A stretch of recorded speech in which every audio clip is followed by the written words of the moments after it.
The Guardians played a series of one-run games this weekend, and they won them. What a concept.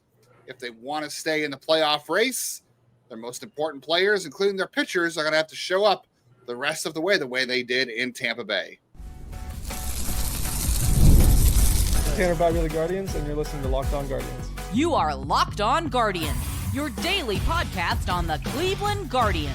Part of the Locked On Podcast Network, your team every day. Welcome on into a Victory Monday episode of Locked On Guardians. It's our favorite half hour of the day. We hope it is yours as well, because for the next half hour, we're talking about the Cleveland Guardians, your Cleveland Guardians, from the majors, the minors, the draft, and everything in between. We do it every day as part of the Locked On Podcast Network, your team, your Cleveland Guardians, every single day. I'm Justin Lada, one of the two co-hosts. Been here since October of 2022, and I have spent 18 years covering the Guardians minor league system, providing scouting reports and prospect analysis. And I'm Jeff Ellis. I've been here since Locked On expanded into baseball. Before I came here, I was a longtime writer at Scouting 24/7, nationally focused on prospects and the draft. I want to thank you for making today's episode your first listen today and every day, wherever it is you get podcasts. I also want to give a big shout out to all of our everydayers out there. I saw some people being excited on Friday that they got shout outs for being in the community spotlight on YouTube. Thank you to everyone who's joining us, keeps joining us, as it's been a fun season, ups and downs, but 2.5 back as we get into September is never a bad place to be. It's not the best place to be, but it's not a bad place to be. Could be a Pirates fan. Or Rockies fan, sure. Everything matters in context. On today's show, we'll talk about Travis Bazzana's exceptional week last week, and if he has really started to put things together. We'll talk about Tanner Bibee's turnaround in Tampa Bay, and we'll start out with Parker Messick's domination in his homecoming on Sunday to wrap up the series. Before we jump into all that, today's episode of Locked On Guardians brought to you by Monarch Money. Take control of your finances right now with Monarch Money. Use code LOCKEDONMLB at monarchmoney.com for 50% off your first year.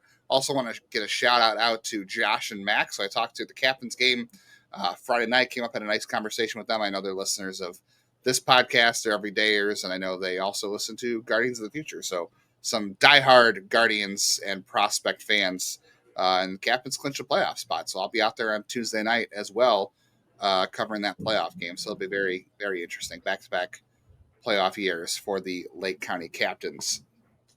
Former Lake County Captain, hey, the Guardians, by the way, again, as I said, they played a close series and they won. They won a game that was decided by one run. What a concept, right, Jeff? Yeah, decided by 1 point or one run. That's I don't, they didn't miss a field goal or did miss an extra. Oh, that was what you're going with. No, I was more thinking I think Hammy said that it's like almost a third of the games this year. The offense has scored 2 or less runs, or was it 3 or less runs? I'm trying to remember the exact stat, but it's I'm not gonna sit back and argue the offense has been good this year. I'm just going to say it's been certainly been an interesting year to be a Guardians fan, and it's been an interesting year to be a pitcher because you just haven't had a lot of run support. But they did a great job. I mean, they did score 7 runs on Friday, and Gavin Williams start. That was good to see. But Tanner Bibee pitched well. Parker Messick pitched well. They were able to back up the runs that they did get in those games. I mean, they outscored Tampa Bay 14-8 over the 4-game series, and 4 of those runs for the Rays came on Thursday. So if you take that game out, they scored 4 of the next 3 games. So the Guardians pitching staff was phenomenal from start to finish, and I thought Parker Messick was exceptional on Sunday. And this is a guy who faced the Rays. I know you text me and said, I don't think the Rays want to see Parker Messick anytime soon. That's 13 innings, 10 strikeouts, and 1 run allowed over 2 starts for Parker Messick. A couple less than 2 starts apart for him against the same team. And he's doing it at home in Florida and around Tampa, where he had about 250 friends and family there. Some had to buy their own tickets because they didn't realize that Parker's a rookie. And you can't be buying 250 tickets yet on his rookie salary. But they were all there to support him, and that's great. And, that's always something that provides a lot of pressure. And, you're pitching in a playoff race, and you're facing the same team for the first time or second time in a couple of weeks, which is something he hasn't had to do at the major league level yet. And he was fantastic. He was better than he was the previous start against them. He did allow a few more hits in this one, but he was sharp all throughout. And If you take out the Boston start, which, he knew he's going to have some bumps and bruises along the way, obviously, but outside of that Boston start, man, I can't imagine a better start to the career for Parker Messick. Way better. I mean, you and I both really liked where he was going projection-wise this year, but I don't know if I ever thought he was going to have this great of a start to his career. Yeah, I mean, he was a very accomplished pitcher, a guy who, in spite of his accomplishments, because he was undersized, because he didn't throw hard, because some people were worried about his build, he fell to where he did in the second round. And then, he's slowly gained velocity. He's always had, his stuff has been solid. Like, I never really expected him to be a guy where we'd be talking about this level of performance. And, digging deep on him, it's like, it's the things he's doing well. It's just, coming up, he's not hurting himself. And sometimes that's, I think, the most important thing for a young pitcher overall, is to not hurt themselves, not walk guys, not put players on base. And just going up there at how he has so far, and, pitching to contact, but he also doesn't get hit very hard. So that's why that also works. So if you're not walking guys and you're not getting hit hard, I'll go back to when I used to play OTP5 leagues. Like, that's why you would take guys who were poor in hits, because if you didn't walk guys and you didn't give up home runs, that was the trick to being successful and keeping your payroll low. That's a way you can be a successful pitcher in baseball, and he's showing that he can do both right now. Yeah, I had someone bring up over the weekend to me talking about Parker Messick's first couple of starts and Logan Allen, what we saw from Logan Allen his rookie year in 2023, because these are similar-ish pitchers, right? Like, they're both undersized, they're both left-handed, they both throw from what has particularly been a low arm slot. It's changed a little bit for both of them over the years, but they have similar pitch mixes. They have the fastball, they have the slider, they have the changeup. So there's a lot of similarities between these guys, both, in Florida, colleges from Florida. And I went back and looked. We were talking about this off air before the show. And, like, Logan Allen's savant page, not that savant pages are the end-all be-all of predictions, but you certainly want more red than blue on there. And at the end of the year in 2023, and obviously he made 24 starts for us, Parker Messick's made 4. A lot of the data on there was pretty rough. Like, he didn't strike a lot of guys out like Parker is. Parker's got, a little bit better of a strikeout rate right now. I'm sorry, actually, Logan's strikeout rate was better. It was the walk rate that was much better for Parker. And like you mentioned, the hard hit rate too, it's been much better for Parker so far. And he's going to go through more tough starts. Like, he's not going to dominate this way all the time through. But it's just like, we thought that there was a lot of a lot of meat on the bone to pick from Logan Allen as far as development. And I think it was very obvious in Parker Messick too, right? Like you said, there was the build, the conditioning.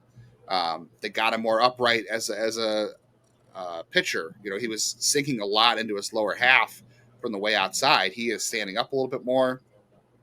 There was a lot of easy path there for growth, which is interesting from Florida State, who's traditionally been a pretty solid program, but I don't know how they do in terms of development there. They're okay. Luke Weaver is probably the last first round pitcher from there. They're not a powerhouse. It took him a while. They do get some guys. They've had some guys who've had some regression, but yeah, him and Hubart were the big guys that year for that program, and probably the biggest combination they have had until Jamie Arnold and Cam Leiter. Yeah, well, Cam Leiter can't throw strikes either, and nor can he stay healthy, which is unfortunate. But I feel like this is maybe recency bias, but I feel like there's more upside in Parker Messick than Logan Allen. Like, I don't know. Like, early on, I thought, okay, there are probably some similarities here, but those similarities really stop at the fact that they're left-handed and are both 6 feet tall. I think there's more upside in Parker Messick than Logan Allen. Savant says in terms of velocity, pitch location mix, Logan Allen is his third most similar player in terms of just the way his pitches come out, how they move, and that. So it's interesting in that regard.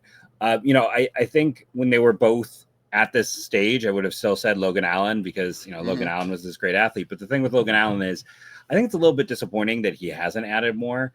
He was a small school guy who was a two-way player who I think we all expected to add more. And he's had a great year. I'm at this point in his performance, but just where he's gone, where Messick, we've seen that added velocity. We've seen that. So I agree with you. Yeah, he's made a little bit more of a jump. We'll see if he can sustain it. Speaking of guys who made a jump, Tanner Bibee. He's looking to find his honey hole. We'll talk about if he found it over the weekend on today's Locked On Guardians. Well, Jeff was talking about how you manage your payroll on OOTP. Most people really can't name all their financial accounts or what they're worth to keep up with their own payroll and budget. And that comes between 401ks, properties, investments. If you don't have the full picture, we talk about the full picture a lot when it comes to baseball and stats, you can end up leaving money on the table. And that is where Monarch Money can come in for you. It's an all-in-one personal finance tool that brings your entire financial life together in one clean, easy-to-use interface on your laptop or your phone. I can tell you that's something I need because it's nice to have things in one place and to try to build some financial goals for yourself if you can without having to do it multiple different ways. And it's built for people with busy lives. So if you put off organizing your finances like maybe I have, Monarch is for you. It does the heavy lifting for you. It's going to link all those accounts for you. You're going to get smart categorization of your spending so you know what you're spending on, and you can feel like you're in control of your money without even going to a spreadsheet.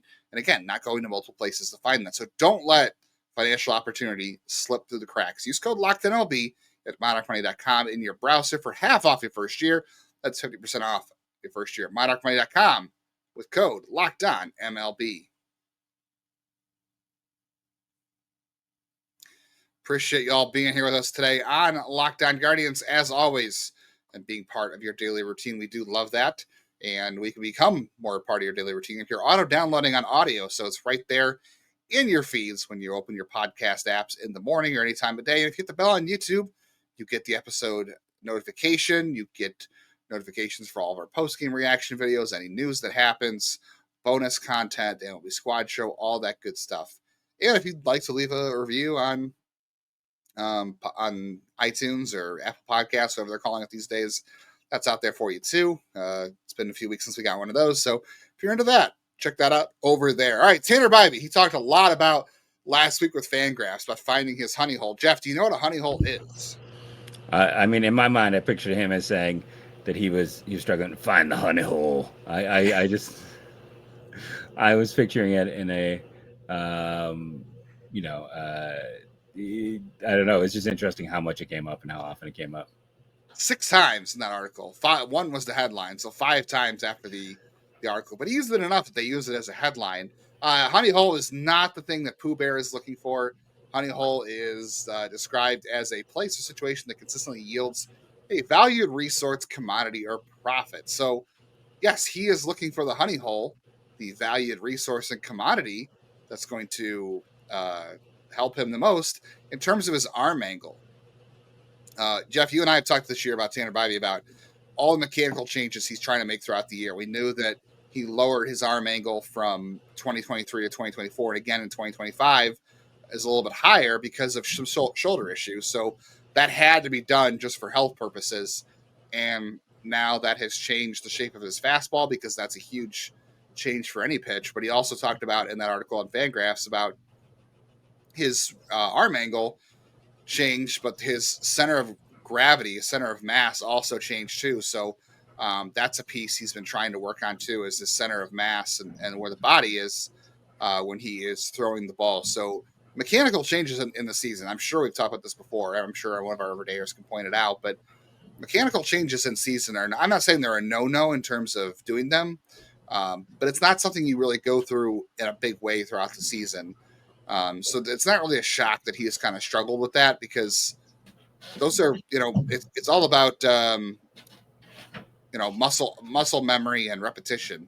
Your body gets used to doing certain things a certain way, and it takes a while to get them out, especially when you're an athlete and you do things like this. But it's not only its mechanics too, it's the pitch mix. And this was like the first time in a while where they changed his pitch mix in a game where Tanner was throwing more cutters, a little bit less fastball, a little more changeup, and it really worked. I thought this was a really good, he didn't miss a lot of bats, but at least he got back to being successful and, gave the Guardians offense a chance to win, which they were able to make happen.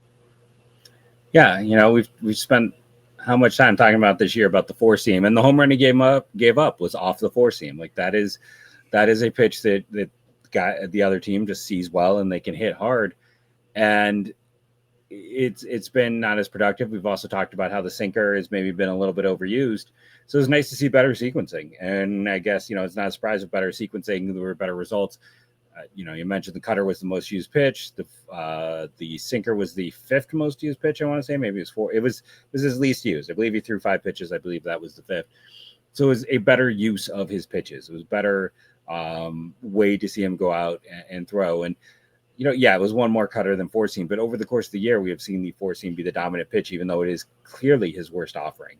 And we've seen a lot of games where it's like the number 1 and number 3 pitch are the 4-seam and the sinker, even though those are arguably his 2 weakest pitches this year. So it's nice to see him, with better sequencing, relying on the pitches, bow calling, more of other things, getting away from those 2 offerings, and him finding success. We both believe in Tanner. We both have no issues with that extension. We both think, he's going to figure it out. He's a tinkerer, and, everything is just going in that big brain of his, and he's going to, I'm sure we'll come back next year after the season's done. He's going to spend a whole off season tinkering and trying to figure something out. And, we'll see how it goes from there. But it was definitely nice to see.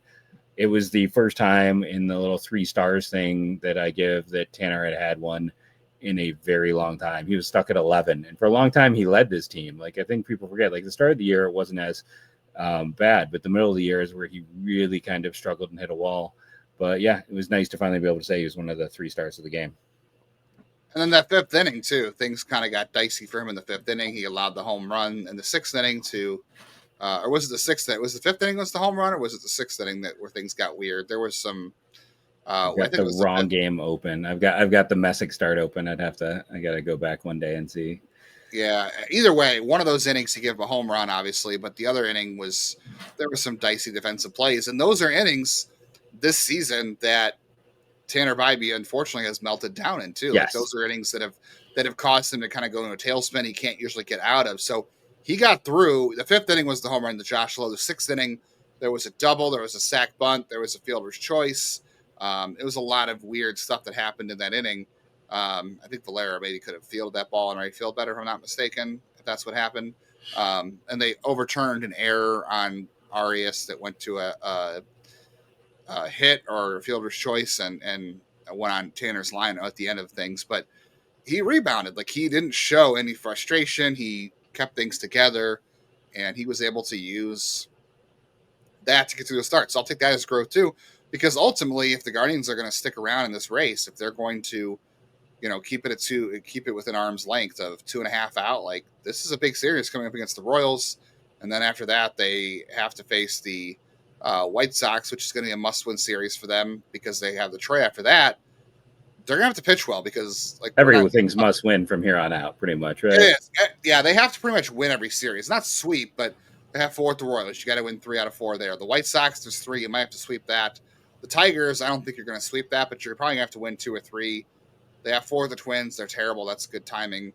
And yeah, they're going to have to pretty much win every series. They can only afford to lose, let's say, 1, 2, 3, 4, 5 more games the rest of the way, if that.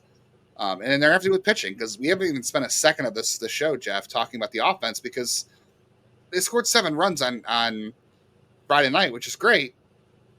But it's the pitching that really carried them in this series to these wins. Only allowed, like I said, 4 runs over the final 3 games. If they're going to wind up making the playoffs or somehow, or sticking around in the race to the end, it's going to have to be on the backs of their pitching staff, and you need a strong Tanner Bibee for that. And he at least rebounded on Saturday night for that. Yeah, no, I agree. I don't have much more to add other than to say I agree. They need Tanner to be the Tanner that they saw last year and they saw in that game. Yeah, I mean, Jose at least had a good weekend, which is Yes. good. Kwan is heating back up in September, as he always does for some reason. So you had some of your bigger names like Tanner Bibee, Gavin Williams, Jose Ramirez, and Stephen Kwan step up for you in Tampa Bay. And that's where they have to be. They're going to need all the guys like that. Manzardo hit his 25th home run of the year. You're going to need those guys who you expect to carry you to have a good, season down the stretch here if you're going to make any noise and try to vault yourself into a playoff spot. I don't think Travis Bazzana is going to be on that roster, but he had a very big week. We'll talk about how he did it on the rest of today's Locked On Guardians. But first, you can see I got my ZipX 2 pick. It's in right now. I've got my little carrying case right here just to show off. But do the little pop and go. It's a little full, so I didn't get a good pop on it. I'm enjoying ZipX, our newest sponsor. And this episode is brought to you by them. Whether you're looking for nicotine satisfaction or energy boost, Zippix has you covered with their nicotine and caffeine-infused toothpicks. For nicotine users, Zippix provides a discreet way to satisfy cravings and the hand-to-mouth habit without vaping or smoking. Zippix can be a helpful tool as you work to reduce your dependence on vaping. Available in 6 great flavors with 2 milligrams and 3 milligrams nicotine options. And if you need energy without the crash, their caffeine toothpicks are a game changer. That's what I've been using. That's what I like. I did 4 over the last 3 days. It's just nice, simple, especially if I don't have time to make coffee, throw in a toothpick and get going.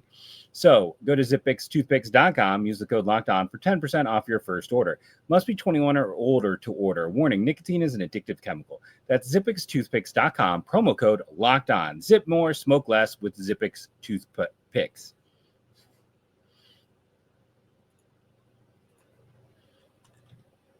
Parker. It's almost start off with Parker and Messick. Travis Bazzana. I know he's a bust, and everyone's given up on Travis Bazzana obviously at this point, and there's really no reason to talk about him. But he went out and hit 4 home runs this weekend. That's bad, right? Because he's bad. Yeah. So that's bad, right? Yeah, he's not good. He didn't make the majors this year, and clearly things are just not going well for him. So there's really no point in talking about it. But I guess we'll do that anyway here, because sometimes Cleveland does actually do well with the first round picks. On occasion, they play longer than some of the other first round picks in this town on other teams. You were going hard today. It's that time of year. I don't know. My friends would tell you from years past that I always do this, and it's whatever. I mean, I this time of year it always gets me. So I'll let it go eventually. One of these days. I actually stopped caring years ago. Now I just find it to be funny to kick the tires on that one. But Travis Bazzana over the weekend, this past week, 4 home runs. He had his first 2-homer game of his career on Friday, on Saturday, and then he went out Sunday and hit another home run. The nice thing about those 2 home runs on Saturday, I will say, not against elite competition. It was Trey Dombrowski, who's not by any means I liked him a lot coming out of Monmouth. I thought that was a great pick by Houston. He had been great in the. You're thinking of somebody else. That's the Yankees. Yeah, I don't think that's because they were playing the Pirates system. That was somebody else, I think. You sure? I thought Trey Dombrowski's lefty. Maybe he got traded to the Pirates. Let me look this up. If he's the kid from Monmouth, I'll have to look it up. I'm sorry. You know what? You were right. Trey is right. It was Nick Dombrowski. Oh, okay. So I don't. But he also is a left-hander who I don't know where he went to college, but. Also a lefty, but he gave 2 home runs to Travis Bazzana. He is 27, I should say, has no MLB experience, but 2 home runs by Bazzana that came off a left-hander. He had another one on Sunday, and these balls were hit pretty hard. I mean, he's hitting these balls over 100 miles an hour. They're all home runs that should have been out anywhere else in baseball. And I think with any other ballparks, I think the thing you're seeing more with Travis too, and he's talked about this, I've seen in interviews, is that the oblique was bothering him for a little bit as he came back. He was trying to get that a little bit healthier, but I think he also was looking for some swing changes in games. He was talking about how he was looking to get to more launch and just trying to do some different things on the plane of his swing, and it's finally carried over. But I think the one thing you're seeing is what he's done throughout his minor league career. Like, he has continued to get better as the season his time goes on. Like I talked this before. In Lake County, he was very passive early on. He's still very passive overall, don't get me wrong.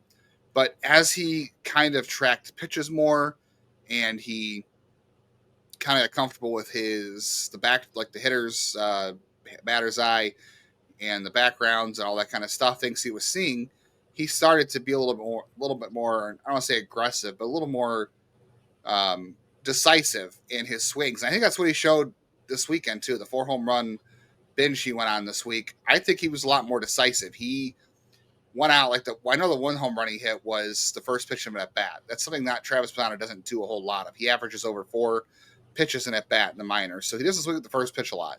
So when you're seeing him out there and attacking balls and hitting the balls the way he is, you're seeing more decisive swings. So I think he's starting to unlock something there in terms of being comfortable and knowing what he's looking for now that he's kind of determined all the backdrop around him.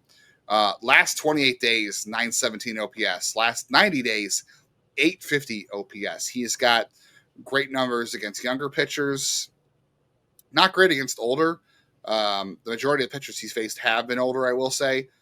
September has been a great month for him, but he has gotten better as the season's gone along. He's got a 905 OPS against lefties. So I really like how the season's ending for him, because you see a lot of guys, I think a lot of prospects kind of, I don't want to say wind down or start to like take it easy because they know the season's ending, but some guys will. And he has not shown any signs of that. I don't know what he'll do in terms of the Arizona Fall League this offseason, because I know he works with Driveline a lot, and Driveline's talked about him coming back this offseason. I would love to see him in the Arizona Fall League and not do more training, because I think he needs more game reps. But I really like that he's finishing the season with authority, and I think he's at least going to do everything he can to make it hard on the Guardians come spring training to try to deny him a shot at a big league job out of camp, even though I know we've talked about how that seems very unlikely. But I think he's going to put a lot of pressure on them. You know, you're sitting there insulting Nick Dombrowski. He was the International Player of the League for August 25th, relatively recently. Travis Bazzana was not impressed by that. So here's the thing. Domkowski, by the way. Domkowski. But you know, one of the things you and I have like looked at a few players, and I was talking about off air, is like Miles Straw this year is finally kind of being the guy Cleveland hoped he would be. He's got a 90 WRC plus in that range, while being like the best defensive center fielder in baseball again. And one of the things the only thing that's really shifted for him is he's chasing more. He's a little more aggressive. There are certain players, Joe Adell, first pitch. He's going after a lot more things first pitch this year. And I haven't checked in recently. I don't know if it's stayed good for him, but through the first half of the year, for him finally seeming to break out, for some players, it feels like they need to be a little more aggressive. And you and I both felt it's that way with Bazzana. So it's nice to see him doing that, A. And then B, it's just, this is a guy who's been, you know, it takes him a little bit at every level. He kind of warms up. He's a dip his toe in and then kind of adapt. And it's so silly to me. Anyone who is judging or rating draft classes within the first year, I mean, Cleveland might get this wrong. It might end up being Kurtz. I will say Kurtz's 380 BAPIP is a thing we'll have to monitor going forward. I think he's going to be a great player. Don't get me wrong, but I don't know if he's going to stay at the MVP level we've seen this year for him. But I mean, Aaron Judge carries that high of a BAPIP. But if you think that Kurtz is Aaron Judge, more power to you. But I can't. Yeah. It's I mean, the 380. That's what Nolan Jones did in his breakout year when everyone said he was going to be a perennial. When Jim Bowden said he was going to win a batting title. I'm sorry, his was 400 that year. I think actually it was not 380. But either way, like Kurtz is a solid player, great player right now. You can judge that. But like for most of these guys, you can't really judge a draft class for 5 to 6 years. You can't, because they have to get up there and they have to have had a year. And a lot of guys like have a strong year and then come back. Like there's a lot of players that, either they carried a high BABIP in that first year. So I asked people recently on Twitter, like send me one hit wonders, basically the baseball version, the Brian Lahares, the Will Bensons, the Nolan Joneses, the Andres Jimenez to a degree. Like he had one big year and then nothing after that. It's Kevin Moss. Yeah. Kevin Lynch. It's you go through. It's like it's that BABIP luck. So you really need kind of 2 good years. Christopher Morel is maybe my outlier that proves the rule, who had kind of like a solid good 2 years and then hasn't replicated. But you need that time to really judge a draft class. And the thing with Baz is he's not the whole draft class. He's a huge part of it. They've never had the first overall pick before him. You need him to be good because first overall picks by and large have been fantastic. But, it's seeing how this whole class goes. It has a chance to be special. It's not just him. We've talked about how good Doughty's looked at points. We just got done talking about Joey Oakey, right? You and I both think Rafe Schlesinger is going to be a future major league player. Maybe as a reliever, not as a starter, but like they've added some interesting talent, and seeing Bazzana make adjustments is huge, because to bring up another guy who like lit the world on fire, I don't know what Jack Caglione has done since he's come back and been healthy, but he never made adjustments in the hitter he was at Florida, in the hitter he was in the minors. And when he got to the big leagues, didn't have to.